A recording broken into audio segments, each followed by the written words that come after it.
சென்னையில் properties தேடுறீங்கன்னா finebhk.com போங்க. Magic ப்ராப்பர்ட்டிஸை AI உங்களுக்கு சஜஸ்ட் பண்ணும். I'd like to start by offering condolences to those who died in the fire incident at the firework manufacturing unit yesterday. என் அன்பிற்குரிய நண்பர்களே, நேற்றைய தினம் சிவகாசியிலே நடந்த தீ விபத்தில் உயிரிழந்த நம்முடைய அன்பிற்குரிய சகோதரர்களுக்கு என்னுடைய அஞ்சலியை செலுத்தி அவருடைய குடும்பத்தினருக்கு என்னுடைய ஆழ்ந்த அனுதாபத்தினை தெரிவித்துக் கொள்கிறேன். In our constitution, India is defined as a union of states. India, that is Bharat, is a union of states. That is what is written in the constitution. நம்முடைய இந்திய அரசியல் சாசன சட்டம் நம்முடைய இந்திய திருநாட்டை மாநிலங்களுடைய ஒன்றியம் என்று வரையறுத்திருக்கிறது. The constitution accepts that each state has its language, its tradition, its history, and its own imagination. ஒவ்வொரு மாநிலத்திற்கும் ஒரு தனி வரலாறு உண்டு, ஒரு தனி பண்பாடு உண்டு, அவர்களுக்கென்று தனிப்பட்ட ஆசைகளும் அபிலாசைகளும் உண்டு என்பதை நம்முடைய இந்திய அரசியல் சாசன சட்டம் முழுமையாக அங்கீகரிக்கின்றது.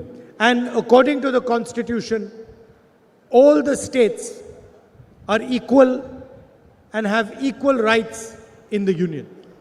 நம்முடைய அரசியல் சாசன சட்டத்தை பொறுத்தவரை இந்தியாவில் இருக்கின்ற அனைத்து மாநிலங்களும் சமமானவை, அவைகள் அனைத்திற்குமே சம உரிமைகள் தான் உண்டு. The constitution mandates that the identity and the self-respect of each state and all the people of India should be maintained. நம்முடைய அரசியல் சாசன சட்டம் நம்முடைய மாநிலங்களுடைய சுயமரியாதையையும் அவர்களுடைய அடையாளங்களையும் முழுமையாக காப்பாற்றுவதை உறுதி பூண்டிருக்கிறது. The main fight taking place in this election is an ideological one. On one side, there is the Congress Party DMK alliance with Chief Minister Stalin, and on the other side, there is the AIDMK and the BJP. இந்த தேர்தல் முற்றிலுமாக ஒரு தத்துவார்த்தங்களுக்கு இடையே நடக்கின்ற ஒரு தேர்தல். ஒரு புறம் நம்முடைய முதலமைச்சர் ஸ்டாலின் அவர்கள் தலைமையில் இருக்கின்ற ஒரு அணி, அதற்கு எதிர்புறம் அதை எதிர்க்கின்ற மற்றொரு அணி. The RSS is essentially anti-Dravidian, anti-Tamil organization. இந்த இரண்டு அணிகளும் அந்த கொள்கைகளை மட்டுமே, அவர்கள் சார்ந்திருக்கின்ற கொள்கைகளை மட்டுமே வெளிப்படுத்துவதாக அமைந்திருக்கின்றன. They believe that India should be one people, one culture, one religion, one language. அவர்களை பொறுத்தவரை இந்தியா என்பது ஒரே நாடு, ஒரே மொழி, ஒரே மதம், ஒரே கலாச்சாரம் என்று அவர்கள் நினைக்கின்றார்கள். They believe that all histories should bow in front of their history. அவர்களை பொறுத்தவரை இந்த அத்தனை மாநிலங்களுடைய வரலாறும் அவர்களுக்கு முன்னால் சரணடைய வேண்டும் என்று அவர்கள் ஆசைப்படுகிறார்கள். All languages should bow in front of their language. இந்த நாட்டிலே இருக்கின்ற அத்தனை மொழிகளும் அவர்கள் சொல்லுகிற மொழிக்கு முன்னால் மண்டியிட வேண்டும் என்று எதிர்பார்க்கிறார்கள். And all traditions should bow in front of their tradition. இந்த நாட்டிலே இருக்கின்ற அனைத்து கலாச்சாரங்களும் பண்பாடும் அவர்கள் சொல்லுகின்ற கலாச்சாரத்தின் முன்பு மண்டியிட வேண்டும் என்று எண்ணுகிறார்கள். The AIDMK party has had a tremendous tradition in Tamil Nadu. Anna Dravida Munnetra கழகத்திற்கு கடந்த காலத்திலே ஒரு பெரிய வரலாறு உண்டு. And there is no doubt that it has served the people of Tamil Nadu. Anna Dravida Munnetra Kazhagam ஒரு காலத்தில் தமிழக மக்களுக்கு பல்வேறு சேவைகளை செய்திருக்கிறது என்பதிலே எனக்கு எந்த மாற்று கருத்தும் இல்லை. It had great leaders who defended the idea of the Tamil people. Anna Dravida Munnetra கழகத்தில் இந்தியா என்கிற தத்துவத்தையும் தமிழகத்தையும் பிரதிபலித்த மிகப்பெரிய தலைவர்கள் வாழ்ந்தார்கள் இருந்தார்கள் என்பதை நான் ஏற்றுக்கொள்கிறேன். But that AIDMK does not exist anymore. ஆனால் அந்த அதிமுக இப்பொழுது இல்லை. It is dead and finished. அந்த அதிமுக இறந்து போனது, அதன் வரலாறு முடிந்து போனது. The new AIDMK is a hollow shell, and the BJP wants to use it to enter Tamil Nadu. இப்பொழுது இருக்கின்ற புதிய அதிமுக உள்ளே ஒன்றுமே இல்லாத உள்ளீடற்ற வெற்றுக்கூடு. அதை வைத்துக்கொண்டு பாஜக தமிழகத்திலே புகுவதற்கான முயற்சிகளை That மேற்கொள்ளுகிறது. is the entire plan. அதுதான் அவர்களுடைய முழுமையான திட்டம். They have compromised the leadership of the AIDMK because of corruption. Anna Dravida Munnetra கழகத்தினுடைய தலைவர்கள் மத்தியிலே மலிந்திருக்கின்ற ஊழலின் காரணமாக அவர்கள் டெல்லியிலே இருக்கின்ற பாஜக தலைவர்கள் முன்னால் முழுமையாக சரணடைந்து விட்டார்கள். There are many dedicated AIDMK workers.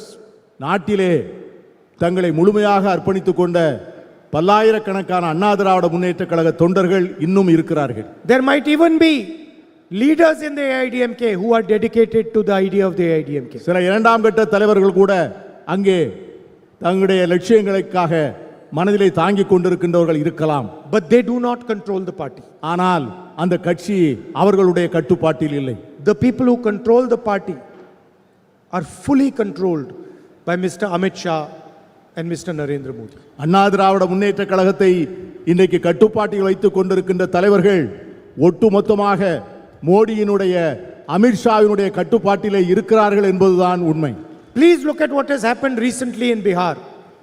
தற்போது மிக சமீபத்திலே பீகாரில் என்ன நடந்தது என்று பாருங்கள். The chief minister of Bihar has been removed and a BJP man has been placed there.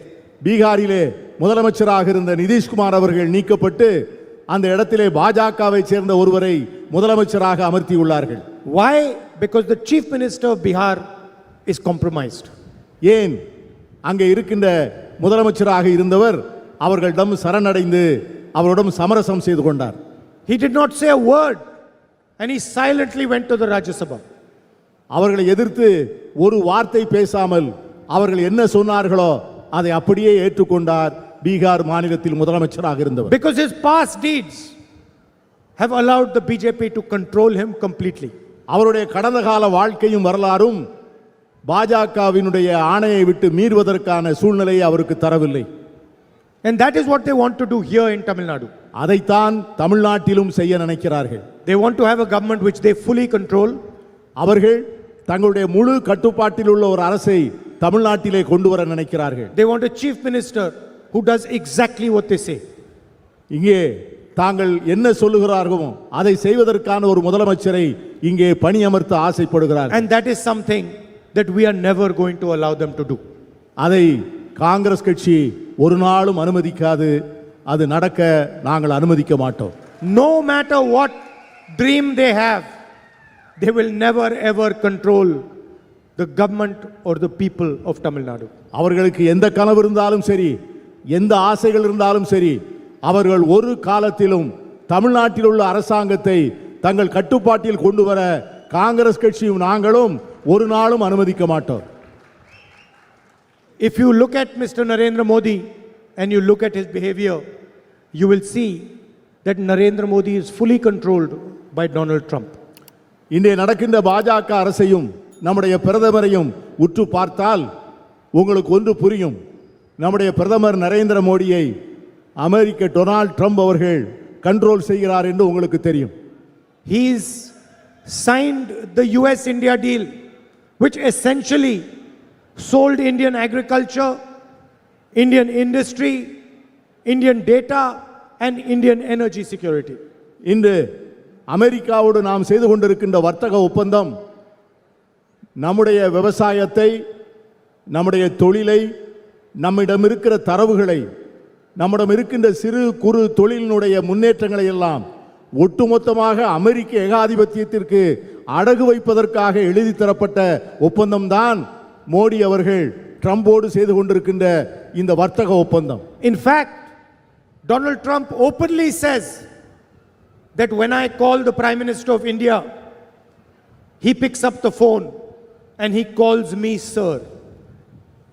Trump அமெரிக்க குடியரசுத் தலைவராக இருக்கிற ட்ரம்ப் பகிரங்கமாக சொல்லுகிறார், நான் எப்பொழுதெல்லாம் தொலைபேசி எடுத்து மோடியை அழைக்கிறேனோ அப்பொழுதெல்லாம் மோடி உடனே எழுந்து நின்று சார் என்று பணிவோடு என்னிடம் பேசுகிறார்.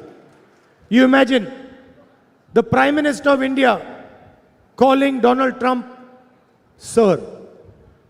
இது கற்பனை செய்து பாருங்கள், நம்முடைய நாட்டினுடைய பிரதமர் அவர் அமெரிக்க குடியரசுத் தலைவரை சார் என்று அழைப்பது என்பது எவ்வளவு பெரிய அவமானம் என்று நீங்கள் சிந்தித்து பாருங்கள். If Donald Trump tells Mr. Modi jump, Mr. Modi will jump. Donald Trump நம்முடைய மோடி அவர்களை பார்த்து குதியுங்கள் என்று சொன்னால் உடனே நம்முடைய பிரதமர் குதிப்பார்.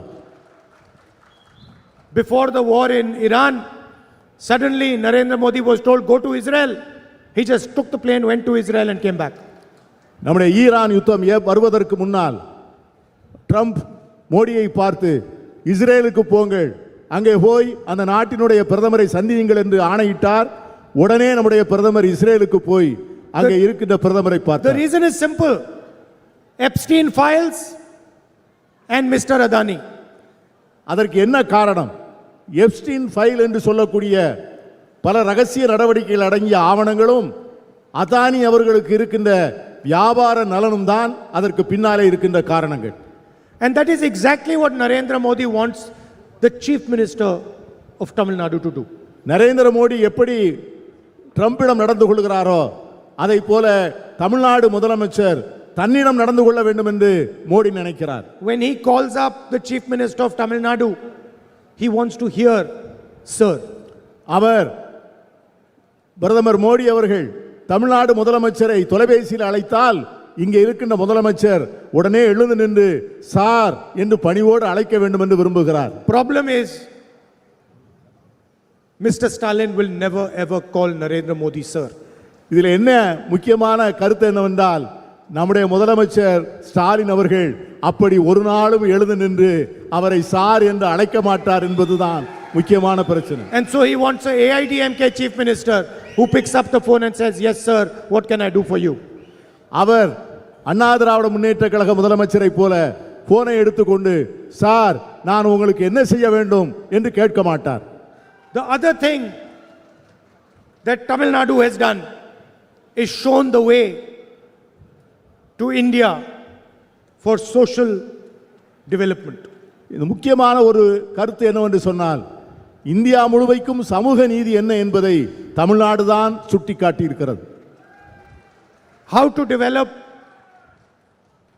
how to progress a state while respecting all communities, all castes, all traditions.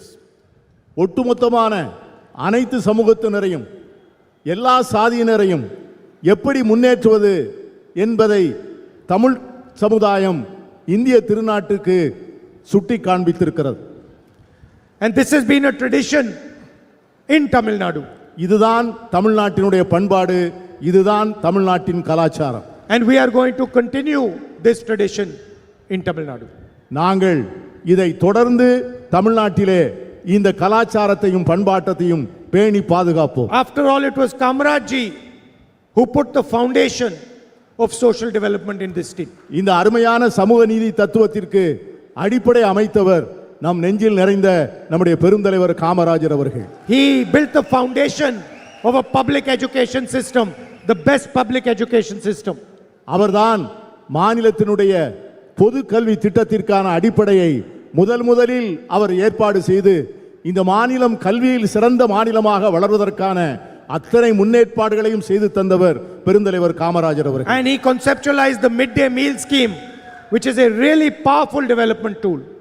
அவர்தான் ஏழை எளிய மாணவர்களுக்கு மதிய உணவு அளிக்கின்ற திட்டத்தை தமிழகத்திலே முதலாக அறிமுகப்படுத்தி இந்தியாவிற்கே வழிகாட்டிய மாபெரும் தலைவர் Kamarajar. In the same way, when we were in government at the center, we pioneered Mahatma Gandhi Manrega, which has been destroyed by the BJP.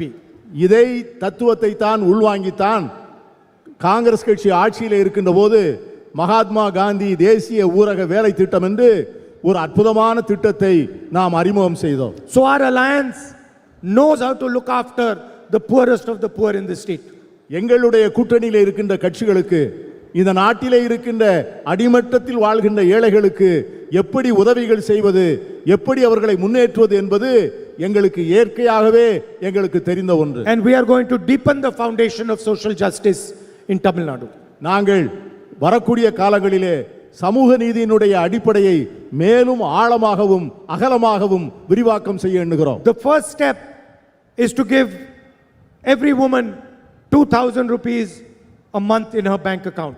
முதல் அடிப்படையிலே வரக்கூடிய காலங்களில் தமிழகத்தில் இருக்கின்ற ஒவ்வொரு பெண்ணுக்கும் மாதம் 2000 ரூபாய் வழங்குகிற திட்டத்தை இந்த அரசு வந்தவுடனே அதை நிறைவேற்றி கொடுக்கும். And to ensure that every woman who buys property for the first time gets to register her property for free. தமிழகத்திலே முதல் முறையாக சொத்து வாங்குகின்ற பெண்களுக்கு அவர்களுக்கு பத்திரப்பதிவு கட்டணம் முழுமையாக இலவச தள்ளுபடி செய்யப்படும் என்பதையும் தெரிவித்துக் கொள்கிறேன். For landless farmers, we are going to give 6,000 rupees every year. நிலமற்ற விவசாயிகளுக்கு வருடத்திற்கு 6000 ரூபாய் வழங்கப்படும். And senior citizens and differently able people will get 2,000 rupees every month into their bank account to support them. மூத்த குடிமக்களுக்கும் மாற்றுத்திறனாளிகளுக்கும் மாதம் ரூபாய் 2000 வழங்கப்படும். 2,500 rupees a month for food security to support families so that they have enough to eat. எல்லா ஏழை குடும்பங்களுக்கும் உணவு பாதுகாப்புக்காக மாதம் ரூபாய் 2500 வழங்கப்படும். And we also guarantee that we will fill all government vacancies within 300 days. வரக்கூடிய நாட்களிலே அரசாங்க காலி பணியிடங்கள் அனைத்தையும் நாங்கள் முழுமையாக பூர்த்தி செய்து அத்தனை பணியிடங்களிலேயும் வேலை இல்லாதவர்களை பணியமர்த்துவோம் என்கிற உறுதியையும் நான் உங்களுக்கு சொல்லிக்கொள்ள ஆசைப்படுகிறேன். You know that I have a deep relationship with the people of this state. உங்கள் அனைவருக்கும் தெரியும், தமிழ்நாட்டிலே இருக்கின்ற மக்களுக்கும் எனக்கும் இருக்கின்ற உறவும் அன்பும் எவ்வளவு ஆழமானது என்பதை நீங்கள் ஒவ்வொருவரும் அறிவீர்கள். You can ask anybody in Tamil Nadu who is the one person who's not born in Tamil Nadu who will protect Tamil interests, and the answer will be Rahul Gandhi.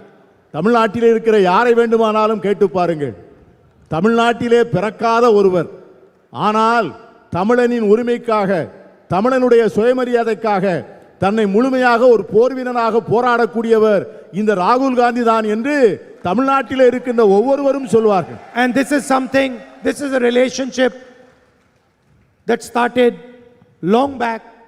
You had love and affection for my grandmother, for my father, for me, for my sister. And this is a deeper relationship than a political relationship. இந்த உறவும் அன்பும் பிணைப்பும் இன்று நேற்று ஏற்பட்டதல்ல. அது எங்கள் அன்னை இந்திரா காந்தியினுடைய காலத்திலே ஏற்பட்டது. என் தந்தை ராஜீவ் காந்தியினுடைய காலத்திலே ஏற்பட்டது.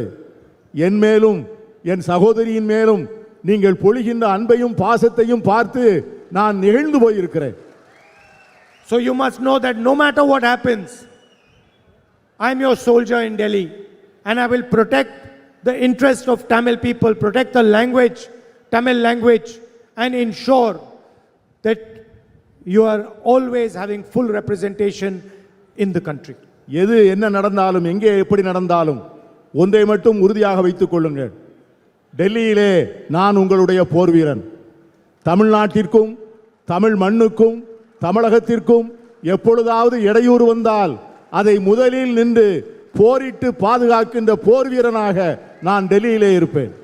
I appreciate all of you coming here in the heat from far away. I'd like to thank all of you for coming. இந்த கடுமையான வெப்பநிலையிலும் கொதிக்கின்ற வெயிலிலும் என்னை பார்ப்பதற்காக என் பேச்சை கேட்பதற்காக தேடி வந்திருக்கின்ற உங்கள் ஒவ்வொருவருக்கும் என் இதயம் நிறைந்த நன்றியை நான் தெரிவித்துக் கொள்கிறேன். And I'd like to end by once again offering condolences to the family members of all the people who died in yesterday's fire. உங்களிடமிருந்து விடைபெறுவதற்கு முன்னால் நேற்றைய தினம் சிவகாசி மண்ணிலே உயிர் நீத்த அந்த 23 பேருடைய நினைவுகளை என் நெஞ்சில் சுமந்தவனாக அவர்களுக்கும் அவர்கள் குடும்பத்திற்கும் என்னுடைய ஆழ்ந்த அனுதாபங்களை மீண்டும் ஒரு முறை நான் தெரிவித்துக் கொள்கிறேன். Thank you. நன்றி, வணக்கம். நன்றி. சென்னையில ப்ராப்பர்ட்டிஸ் தேடுறீங்கன்னா finebhk.com போங்க. மேஜிக் ப்ராப்பர்ட்டிஸை ஏஐ உங்களுக்கு சஜஸ்ட் பண்ணும். மின்னம்பலம்.com தமிழின் முதல் மொபைல் பத்திரிகை.